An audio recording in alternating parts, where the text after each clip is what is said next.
रऊफ हसन साहब, thank you so much for joining us. एक rumour भी घूम रही, विस्पर भी घूम रही इस्लामाबाद में, और फिर वो असद कैसर साहब ने एड्रेस ही कर दी। उन्होंने एक्स पे कहा कि हुकूमत उसी मुसव्वदे को पास करवाएगी जिसमें आईनी अदालत और मिलिट्री कोर्ट्स का जिक्र है, जबकि हम जानते हैं कि मौलाना फजल रहमान बार बार ये कह रहे हैं कि इस मुसव्वदे को यकसर हम मुस्तरद कर चुके हैं। सो डू यू थिंक कि मौलाना फजल रहमान के बगैर भी कोई मुसव्वदा कबूल होगा, या मौलाना के ड्राफ्ट पर ही बातचीत हो रही है? कोई आपको आगाही है? जी फरिया, थैंक यू वेरी मच। हमारी ना सिर्फ आगाही है बल्कि हमारी अंडरस्टैंडिंग भी यही है कि जो मौलाना साहब का ड्राफ्ट है वही उसके ऊपर आगे बढ़ने को तैयार हैं। किसी और ड्राफ्ट के ऊपर वो आगे बढ़ने को तैयार नहीं। जैसा कि अभी आपने जो उन्होंने उनका एक मैसेज सुनाया है, उसमें उन्होंने क्लियरली कहा है कि जी हमने गवर्नमेंट का जो ड्राफ्ट था, पीपल्स पार्टी का जो ड्राफ्ट था, वो पहले भी मुस्तरद किया था, और कल दैट मीन्स आज वो जब नवाज शरीफ साहब को मिलेंगे तो वो फिर भी मुस्तरद करेंगे।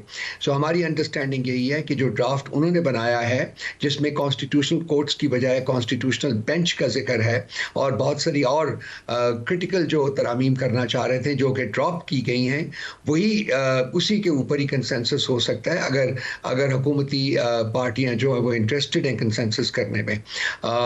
नंबर्स इनके पास नहीं हैं और ये डेस्परेट हैं।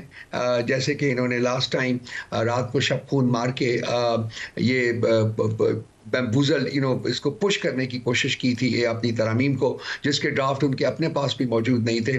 मेरा ख्याल है कोई ऐसा कोई और काम जो इस तरह भी करने की कोशिश करेंगे, लेकिन कर नहीं सकते। इसलिए अभी दो ऑप्शंस हैं यहाँ पर। एक तो हम जानते हैं कि 63F के फैसले को रिवर्स करने के बाद अब वो ऑप्शन खुली है। आप लोग खुद कह रहे हैं कि आपके कोई मेंबर्स के ऊपर प्रेशर भी है, हो सकता है कोई अपनी मर्जी से ही चला जाए दूसरी तरफ। सो ये एक ऑप्शन ज़रूर मौजूद है। मौलाना फजल रहमान के मेंबर्स के हवाले से भी खदशात का इजहार किया गया।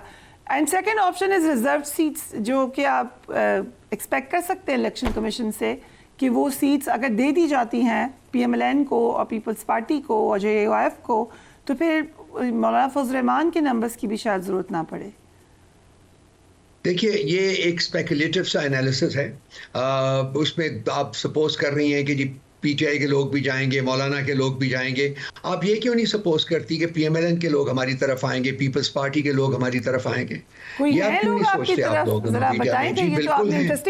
जी हमारे बिल्कुल, मैंने कल भी कहा था, परसों भी कहा था अपने प्रोग्राम्स में, PMLN के लोगों का हमसे राब्ता है, और कम से कम 3 लोग ऐसे हैं जो कि अपनी पार्टी के साथ शायद वोट ना दें।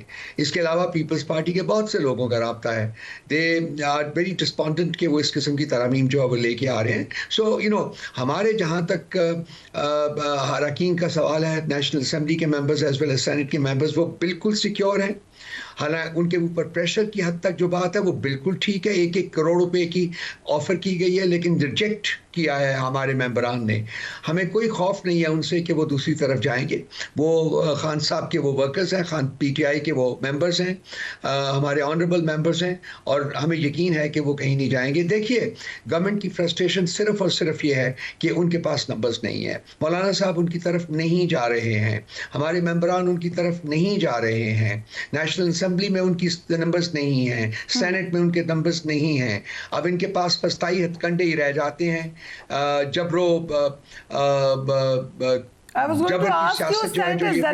शायद आपने देखी हो स्टेटमेंट जो कि उन्होंने अपना एक वीडियो पैगाम जारी किया सोशल मीडिया पे। सेनेटर ज़रका, जो आप ही की पार्टी की हैं, वो कह रही हैं कि मैं बहुत प्रेशर में हूँ, मैं रिज़ाइन कर दूँ शायद, लेकिन मैं प्रेशर में नहीं आऊँगी। लेकिन उन्होंने एक स्टेटमेंट जारी किया है। इस तरह के और लोग भी आपको देखिए जरा प्रेशर सबके ऊपर है। मैंने अभी कहा ना आपको, सिर्फ ज़रका नहीं है जिनके ऊपर प्रेशर है, बल्कि और भी बहुत से लोगों के ऊपर प्रेशर है। 1-1 करोड़ रुपया तक ऑफर किया गया है, रिजेक्ट कर दिया है हमारे लोगों ने।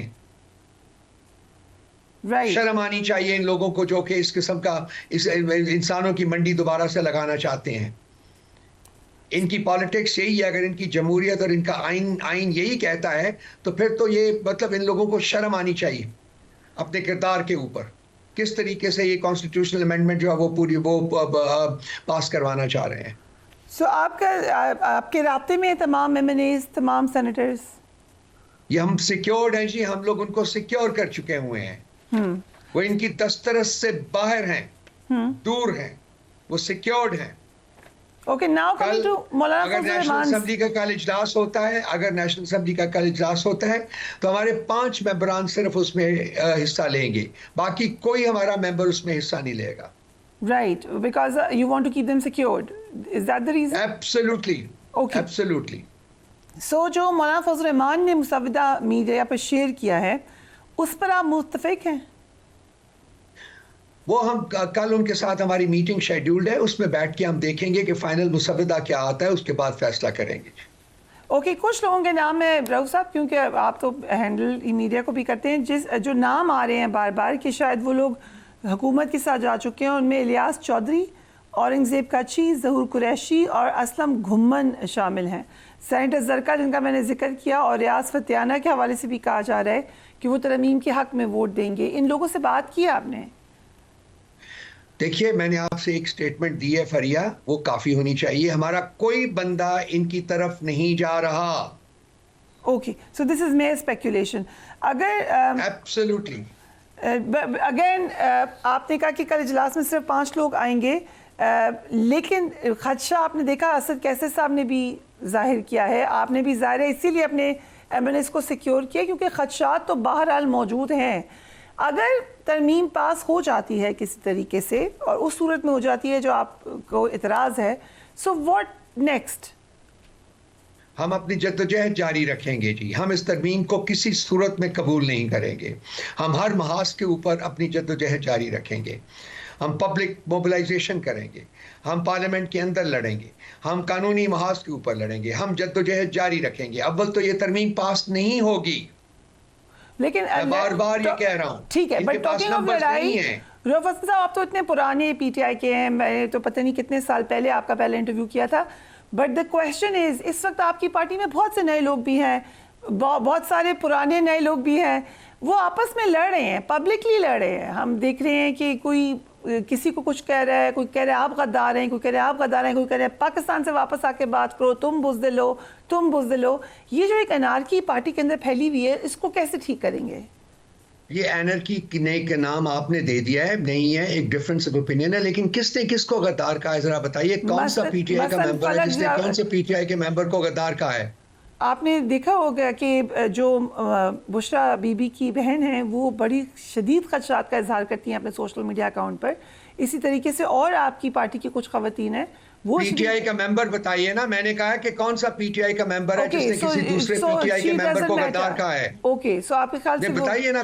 چلے آپ مجھے بتا دیں, نورین نیازی صاحب نے کہا ہے کہ مجھے نہیں سمجھ آ رہی میری پارٹی کیوں نہیں سپورٹ کری. نورین نیازی صاحب عمران خان صاحب کی بہن ہے, وہ ہمارے لیے بہت محترم ہے, لیکن وہ پی ٹی آئی کی ممبر نہیں ہے. کس پی ٹی آئی کے ممبر نے کہا ہے دوسرے ممبر کے بارے میں؟ سر گنڈا پور صاحب کی جو سی ایم کے پی کے ہیں, حماد اظہر صاحب کے ساتھ ڈس ایگریمنٹ ہوئی ہے میٹنگ کے اندر. ہم نے آلریڈی اس کو we have called it crap.